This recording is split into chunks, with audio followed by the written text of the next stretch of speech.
беше този, дето наричах приятел? Или може би аз бях просто поредният мечтател? Вярвах, че не съм сама, чувствах се разбрана, докато не попаднах в дълбока яма. Подигра се с мен, използва добротата, аз наивната си продадох душата.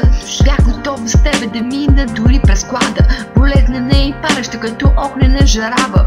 Исках с тебе по пътя да тръгна и в труден момент към тебе да се обърна. Мислих си, че с нас ще бъде различно, че нашето приятелство ще бъде епично.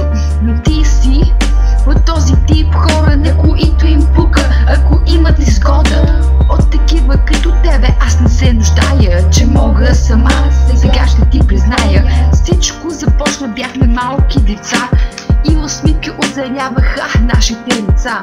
Познати има много, а приятели малко, ах това наистина колко е жалко.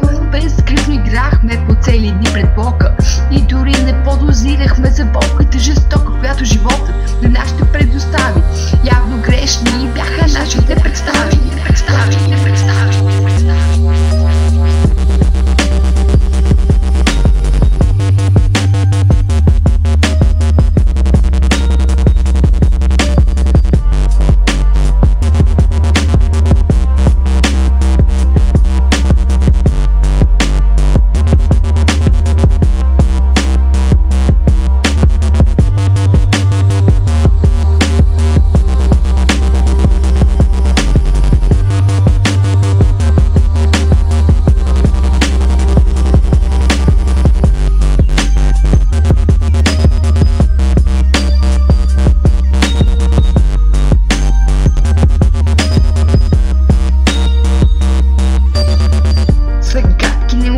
Да играя, за това сега това ще ти призная. Все още често връщам лентите назад, изпълням си всички мигове отново, пак и пак израснахме ние в приказен свят.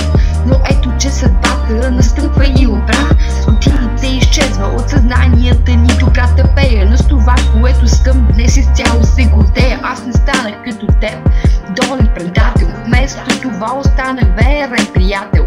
Приятел на тези, които го заслужават. Точно тези хора завинаги с мен остават.